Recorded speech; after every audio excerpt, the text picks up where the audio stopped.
Il pensait avoir trouvé les cibles parfaites, un couple de personnes âgées noires, seules sur une route de campagne tranquille. Trop polis pour riposter, trop vieux pour résister. Pas de témoins, pas de caméra, juste l'arrogance de l'uniforme et le confort d'intimider en plein jour. Mais ce que ces agents ne savaient pas, c'est que ce couple avait un fils. Et qu'il arrivait, un marine, une tempête en uniforme. La journée avait commencé comme une carte postale. Juste à la sortie de Franklin Ridge en Caroline du Sud, le soleil doré baignait les champs d'herbe haute. Samuel et Loretta Jenkins étaient ensemble depuis 50 ans, 5 décennies de souffles partagés de douleurs surmontés de mains toujours serrées. Ce matin de dimanche, dans leur vieille berline bleu marine, ils roulaient au son d'un vieux gospel et des fredonnements de Loretta. Ils n'étaient pas riches, mais ils étaient riches de l'essentiel. Samuel la regardait encore comme la serveuse du petit restaurant où il l'avait rencontrée. Et elle posait encore sa main sur son bras chaque fois qu'elle riait. Ils se sont arrêtés dans un petit restaurant de bord de route rideau à Carotas, ébréché café qui ne se termine jamais. Ce n'était pas grand-chose, mais Samuel rêvait de leur tarte aux pommes depuis des semaines. Il a aidé Loretta à descendre de voiture, main glissée sous la sienne, et ils se sont installés dehors sur la terrasse ensoleillée comme deux adolescents en cavale. Puis le gravier a craqué. Une voiture de police a foncé dans le parking, projetant de la poussière comme si elle débarquait sur une scène de crime. Deux agents sont sortis, un grand mâchoire serré, crâne rasé comme un militaire. L'autre, une femme, lunettes de soleil sur le front, déjà un carnet dans les mains. Aucun bonjour, aucune politesse. Ils ont marché droit vers eux comme des loups, flairant une proie. « Ce véhicule est à vous, monsieur », a lancé l'homme. Samuel a cligné des yeux, pris de court. « Oui, c'est le nôtre. Y a-t-il un problème ?» « La plaque ne correspond pas au système », a coupé la femme tournant autour de la voiture comme si elle allait exploser. Loretta s'est tortillée sur sa chaise, ses doigts crispés sur son sac. « On a cette voiture depuis 20 ans. Une preuve de propriété ?» a insisté l'homme, s'approchant au point que Samuel pouvait sentir son eau de toilette, piquante et bon marché. « Elle est à la maison, dans notre classeur. » La voix de Samuel tremblait. « C'est juste une promenade du dimanche. Quelle coïncidence, hein ?» ricana l'agent. « Éloignez-vous du véhicule, monsieur. » Loretta a saisi le bras de Samuel. « Ne dis rien, a-t-elle chuchoté, presque inaudible. S'il te plaît. » Mais les agents n'écoutaient pas. La femme avait déjà ouvert la portière sans permission, fouillant la boîte à gants comme si elle y cherchait une arme. Quelques clients du restaurant ont levé les yeux, fourchettes suspendues. Un jeune homme en tablier, Miguel le plongeur, qui aidait parfois en salle, a murmuré « C'est pas juste !» et a fait un pas. Ils viennent ici chaque semaine. Ce sont de bonnes personnes. L'agent masculin s'est tourné vers lui brusque. « Reculez, monsieur, ceci est une enquête en cours. » Miguel s'est figé. Ses yeux ont croisé ceux de Samuel puis de Loretta. Ses lèvres se sont entr'ouvertes comme s'il voulait parler. Mais il a détourné le regard. Il est retourné en cuisine, main tremblante sur la poignée de la porte. Une excuse silencieuse. Un recul né de la peur. Samuel s'est tenu, la main ouverte, impuissant, pendant que les agents fouillaient. L'un d'eux a brandi une vieille photo, une image froissée de petits-enfants sur une plage. « Et ces enfants, c'est qui ?» a demandé la femme comme si c'était une preuve. Loretta a eu le souffle coupé. Ses doigts se sont crispés sur sa poitrine. « C'est notre famille ? Pourquoi vous faites ça ?» La foule grandissait. Murmure d'abord, puis téléphone levé. Certains hochèrent la tête, d'autres fixaient le sol mal à l'aise. Une femme serra plus fort la main de son fils. Une adolescente mordilla sa lèvre et détourna les yeux. Et c'est à ce moment-là que le pick-up noir est arrivé. Un homme en est de sortie, uniforme de marine impeccable, haut et droit comme un chêne. Son visage était impassible, mais ses yeux brûlaient. Il s'appelait Malik Jenkins. Et dès qu'il vit ses parents debout à côté de leur voiture, l'air brisé, quelque chose s'enflamma en lui. Il ne faisait que passer, il voulait juste leur faire une surprise, les serrer dans ses bras, partager un café, rire un peu, mais à la place, il vit rouge. Il traversa le parking sans dire un mot, chaque pas pesé précis. Sa respiration était courte, ses poings se crispèrent, puis se relâchèrent. Il n'était pas en colère, il était concentré. Il s'arrêta à 3 pas de l'agent masculin. « Excusez-moi, dit-il voix basse tendue comme un fil. Que se passe-t-il ici ?» L'agent cligna des yeux, surpris. « Monsieur, veuillez reculer. Il s'agit d'une enquête. Je suis le sergent-instructeur Malik Jenkins, United States Marine Corps, et ces gens sont mes parents. » L'agente recula légèrement. L'homme essaya de garder la face. Une incohérence de plaque, juste une procédure. « Vous appelez ça une procédure ?» coupa Malik d'une voix aussi tranchante qu'une lame. « Vous avez fouillé leur voiture sans raison. Vous les avez traités comme des criminels. Ma mère tremble. » Il regarda Loretta, les larmes aux yeux, mais toujours debout, digne même dans la peur. Puis, il se tourna de nouveau. « Ce n'est pas une simple erreur. Vous avez vu un couple noir dans une vieille voiture, et vous avez tout de suite supposé qu'elle était volée. Une femme dans le public cardigan, beige sac à main en main murmura nerveusement « Peut-être qu'ils font juste leur travail. » Malik la regarda. Ses yeux restaient doux, mais fermes. « Est-ce qu'ils auraient fait ça si mes parents ressemblaient à vous ?» Elle ne répondit pas. Elle détourna les yeux, honteuse. La foule changea. Certains croisèrent les bras. Quelques-uns regardèrent leurs chaussures. Un jeune qui avait ri plus tôt rangea discrètement son téléphone. Un client soupira et rentra dans le restaurant la tête basse. Ce qui allait arriver ensuite allait tout changer.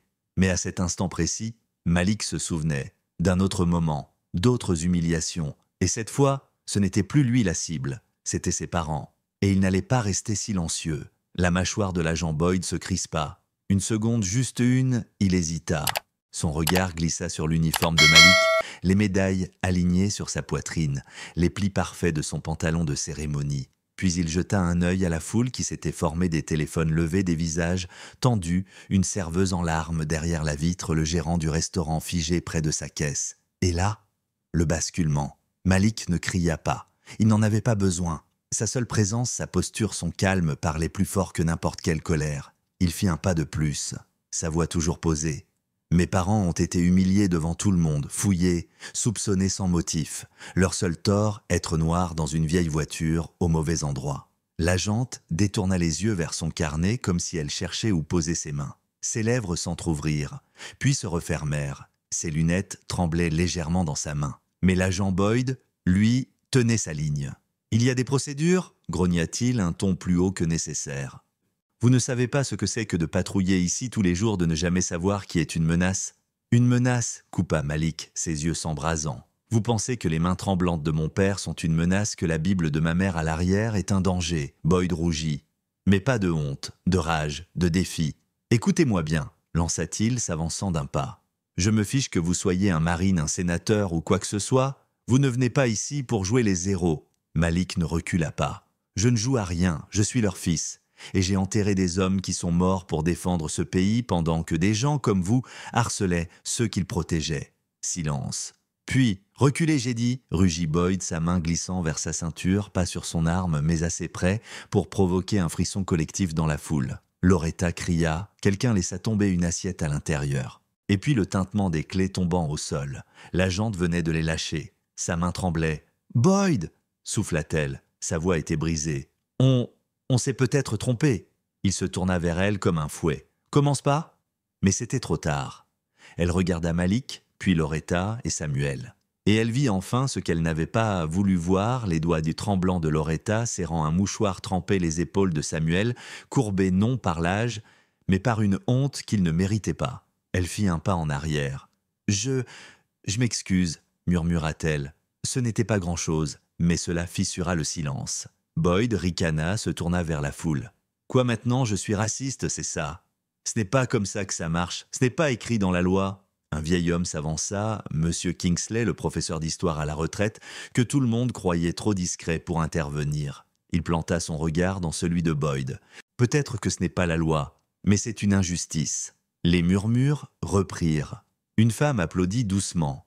Un jeune homme souffla. « Ça va exploser sur les réseaux ?» Mais personne ne souriait. Ce n'était pas une victoire, c'était un réveil. La poitrine de Malik montait et descendait lentement.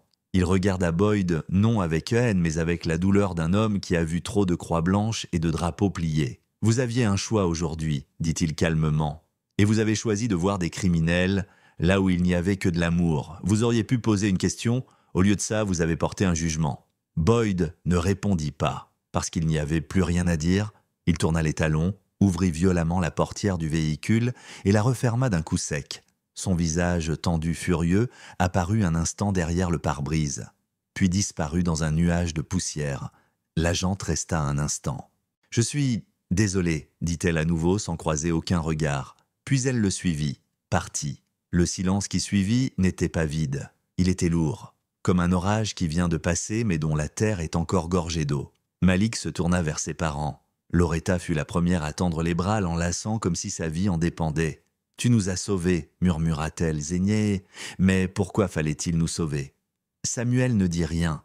Il posa juste sa main sur celle de Malik, une main calleuse, usée, tremblante. Je pensais qu'on avait dépassé tout ça, souffla-t-il. Ils se racisèrent. La tarte était froide, le café tiède. Mais ils l'ont mangé quand même, parce qu'ils l'avaient mérité. Parce qu'ils étaient encore debout. Peu à peu, la foule se dispersa. Certains hochèrent la tête vers Malik, d'autres vers Loretta. Miguel revint 2 tasses de café dans les mains. « C'est pour moi, dit-il doucement. Et je suis désolé de ne pas avoir parlé plus fort. » Malik hocha la tête. « Tu as parlé. » Les caméras continuaient à filmer même après le calme retrouvé. À la tombée de la nuit, la vidéo atteindrait 1 million de vues. Et le lendemain, le commissariat serait inondé d'appels exigeant des comptes. Le maire publierait un communiqué. Le chef de la police éviterait les questions. Mais la ville avait déjà changé. Parce qu'un marine n'avait pas combattu avec ses poings. Il avait combattu avec la vérité. Et il n'avait pas seulement protégé ses parents, il avait mis à nu une plaie qui n'avait jamais guéri. Et la vraie question, celle que personne ne voulait poser, et s'il n'était pas arrivé à temps, et si Malik Jenkins avait pris un détour, et s'il n'y avait eu aucun téléphone, et si ce dimanche s'était terminé comme tant d'autres dans le silence, la peur, la résignation, cette question-là était plus lourde que la justice elle-même.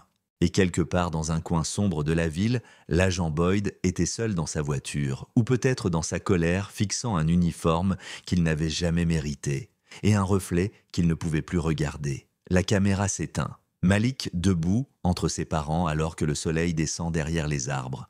Un marine, un fils, un témoin. Pas seulement de l'injustice, mais de la force qu'il faut pour dire « assez ». Et vous, qu'en pensez-vous? Qui avait raison, qui est allé trop loin? Dites-le en commentaire. Et si vous croyez vous aussi que ces histoires doivent être entendues, likez, partagez et abonnez-vous. La justice a besoin de témoins.